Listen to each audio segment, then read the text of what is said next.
गई है। तो ये तीर चलाना, घोड़ा चलाना, इस प्रकार इनके वीरता को देख करके इनके दशरथ महाराज सोचे ये कोई वीर योद्धा है। तो एक बार इनके मस्तक से मुकुट गिर गया तो इनका बाल दिखाई दिया। तो मन में सोचा ऐसा कन्या हमको चाहिए। तो वशिष्ठ जी के सलाह से दशरथ जी का विवाह केकई के साथ में विवाह हुआ। तो सुमित्रा देश की राजकन्या तीसरी पटानी सुमित्रा से विवाह किए। तो महाराज के 3 पटरानी हैं और 700 रानी भी हैं। तो 700 रानी कैसे हो गया? तो दशरथ महाराज परशुराम भगवान एक बार परशुराम भगवान की। तो परशुराम भगवान का प्रतिज्ञा था जिस क्षत्रियों को मारने के लिए। तो दशरथ जी क्षत्रिय थे, तो इनसे बचने के लिए वशिष्ठ जी के पास में बोले, गुरु जी कि परशुराम जी मारने के लिए आ रहे हैं। तो कहा एक विवाह का तैयारी करो।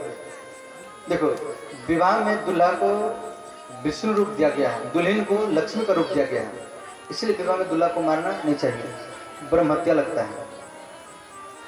तो दुल्हा के रूप में विवाह का तैयारी कर लेते थे कि ये बच जाते थे। तो ऐसे करते करते 700 रानी हो गए। इसमें 2 कारण है, एक तो संतान नहीं होता था इसीलिए विवाह करते थे, और एक परशुराम जी से बचने के लिए विवाह करते थे। तो इस प्रकार 700 रानी हुए और 3 पटरानी हुए और एक भी संतान नहीं है। और आज दशरथ महाराज गुरु जी के सामने सुबह आकर के रो रहे हैं। और वशिष्ठ जी के पास में जाकर के बोले, मेरे बाद में ये रघुकुल मिट जाएगा, हरिश्चंद्र का वंश मिट जाएगा, भगवत सगर का वंश मिट जाएगा, क्या ये रघुवंश सूर्यवंश यहीं पर समाप्त हो जाएगा और अयोध्या का सिंहासन खाली रह जाएगा? और मेरे इतना पत्नी होने के बाद में एक भी संतान नहीं है। तो यहाँ वशिष्ठ जी बोले, राजा धैर्य धारण करो, आप चौथे पल में पुत्र का जिज्ञासा किया है, इसलिए आपको एक नहीं 4 पुत्र होगा। धर हो धीर होयो सूत चारी,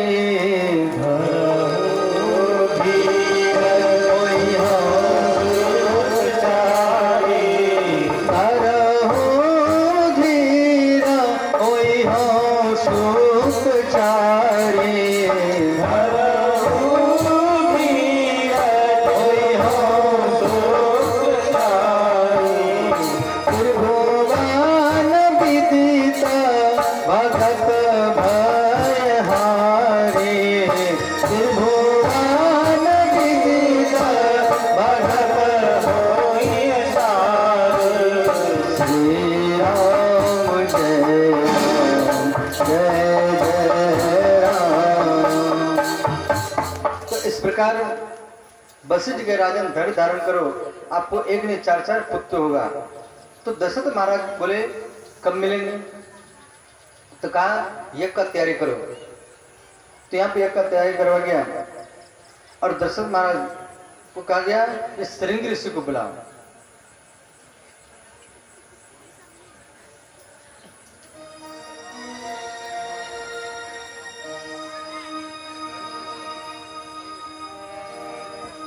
श्रृंगी ऋषि वशिष्ठ बुलावा, पुत्र काम शुभ यज्ञ करावा।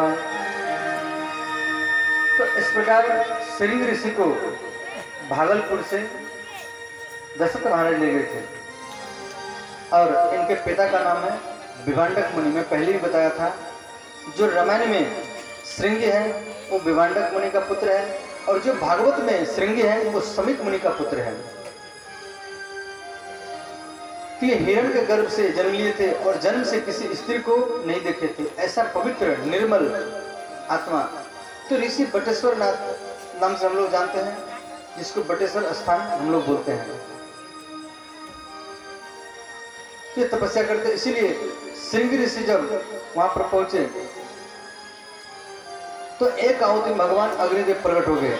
बोलिए अग्निदेव भगवान की जय। तो अग्निदेव वो खीर को दशरथ को दिए और दशरथ महाराज वो खीर को कौशल्या को दिए। तो कौशल्या वो खीर को पीने के लिए जा रहे हैं। तो वहां पे केकई आ गई, कहा जी हमें भी चाहिए। और तो आधा खीर केकई को दे दिए।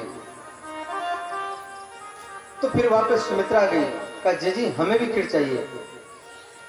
तो फिर आधा खीर कौशल्या ने सुमित्रा को दे रही थी।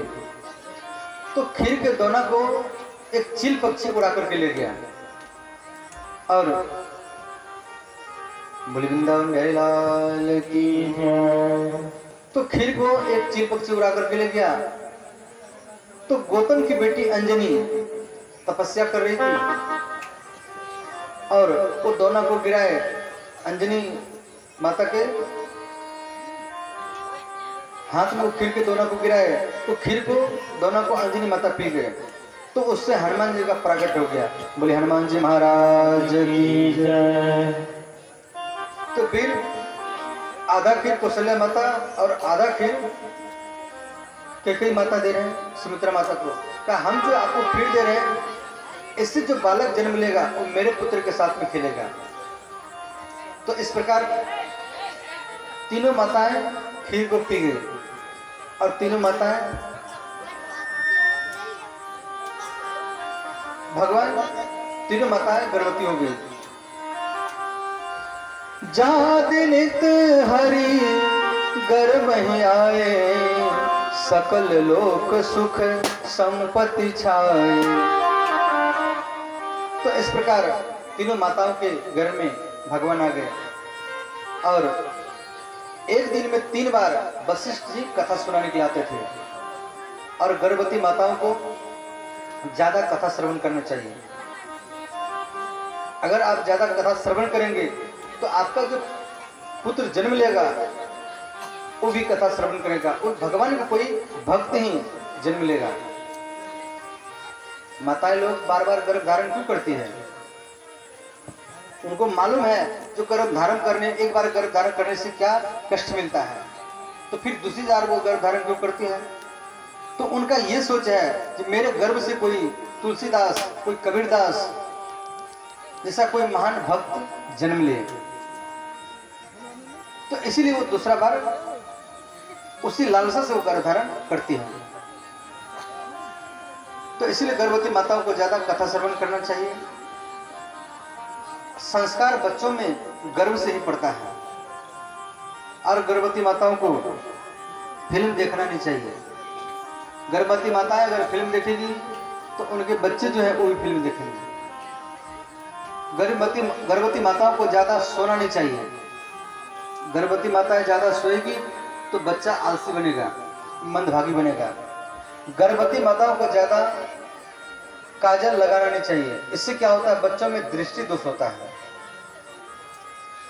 और गर्भवती माताओं को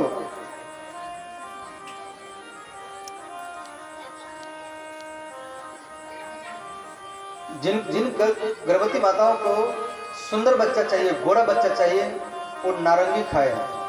इससे क्या होगा, बच्चा गोरा जन्म लेगा, सुंदर बच्चे जन्म लेंगे। और जिस घर में गर्भवती माताएं रहती हो वहाँ पे फिल्म का पोस्टर लगाना नहीं चाहिए, हीरो हीरोइन का पोस्टर लगाना नहीं चाहिए। वहाँ पे भगवान का चित्रपट लगाना चाहिए, भगवान का फोटो लगाना चाहिए।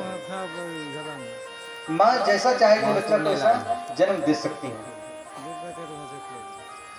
माँ चाहेगी तो भगवान के भक्त को जन्म दे सकती है और माँ चाहेगी तो राक्षस जैसा पुत्र को भी जन्म दे सकती है। तो इस प्रकार धीरे धीरे चैत्र मास नौमी तिथि आ गया। नौमी तिथि मधु मास पुनीता, नौ